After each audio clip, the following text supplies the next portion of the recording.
Today, you trust systems without noticing it. Schedules decide when you move. Processes decide what's allowed. Rules decide what's acceptable. Most of the time, you don't ask who made the decision. You ask something else. Is this how the system works? But here's the uncomfortable truth. Humans didn't always trust systems. In fact, for most of history, trusting a system would have sounded absurd. Decisions used to belong to people, faces, voices, names. Trust was personal, and mistakes were personal too. So how did we get here? How did humans learn to trust something invisible, abstract, and impersonal?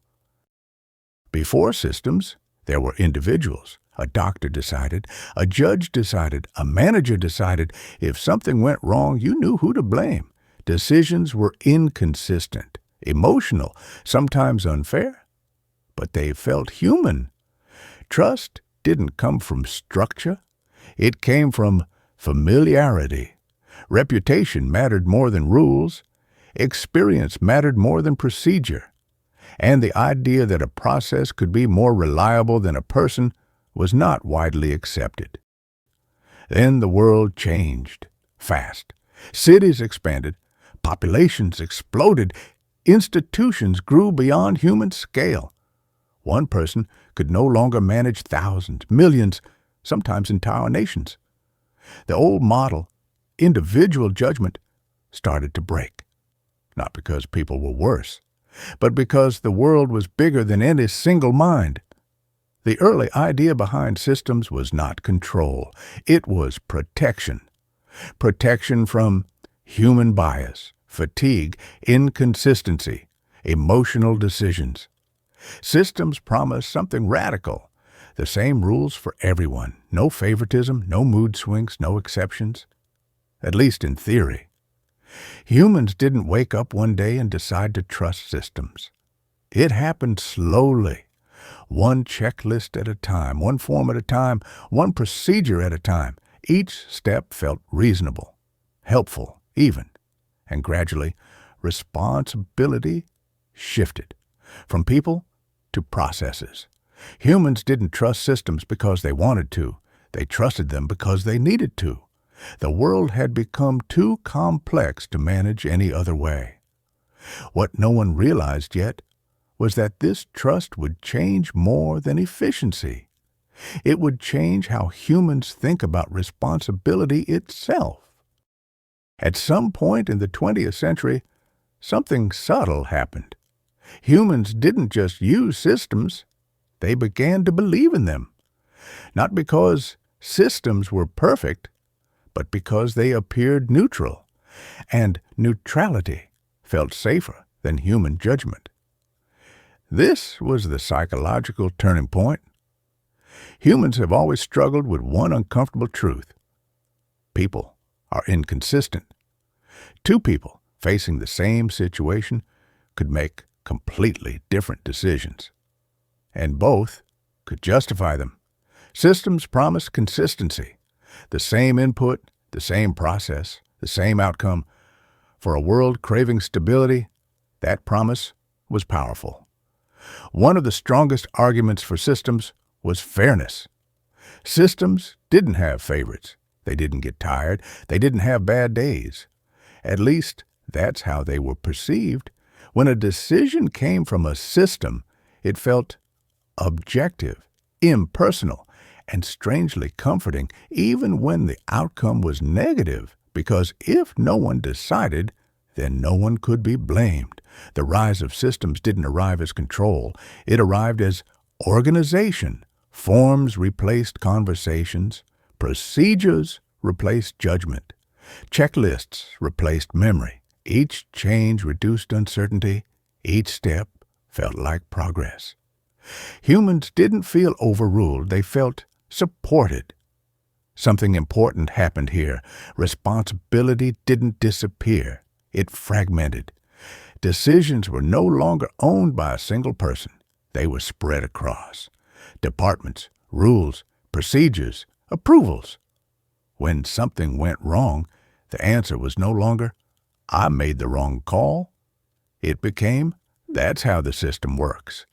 This wasn't avoidance, it was adaptation.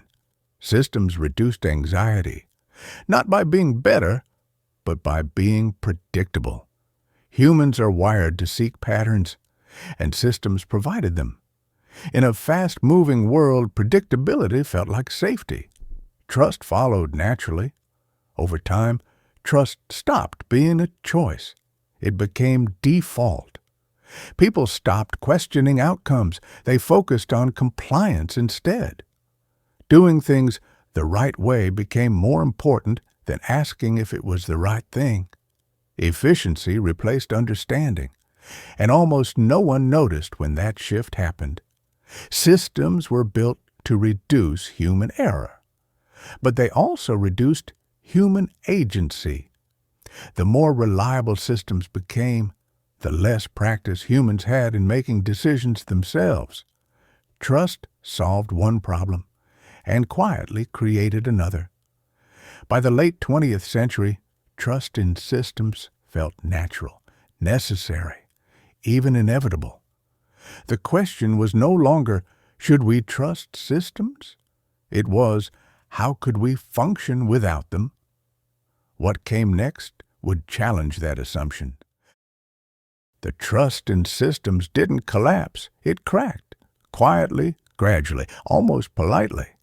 There was no single moment when humans stopped trusting systems. There was a growing feeling that something was missing, something human. For decades, systems were judged by one standard. Did they work? But over time, another question emerged. Who do they work for? People began noticing patterns, outcomes that were consistent, but consistently unfair, decisions that followed rules but ignored context. Systems weren't broken. They were doing exactly what they were designed to do, and that realization was unsettling. One of the biggest myths of the 20th century was that systems were neutral. In reality, systems are frozen opinions. Every rule reflects a choice. Every process reflects a priority. Every exception reflects a value judgment. Humans didn't remove bias. They encoded it. And once bias became procedural, it became harder to see and harder to challenge. As systems grew more complex, humans moved further away from the decision itself. People followed instructions without understanding outcomes. Responsibility became abstract. No single person felt accountable, not because they didn't care, but because the system no longer asked them to. Decision-making became something you complied with, not participated in. Over time, something else happened. Humans became tired, not physically, mentally. Living inside systems requires constant compliance, forms, rules, procedures, each one small, together, exhausting. People didn't rebel, they disengaged. Trust turned into resignation. The crack widened when people began asking questions again, not emotional ones, practical ones. Why does the system work this way? Who benefits from this rule? Can this decision be challenged? These questions weren't anti-system. They were pro-understanding.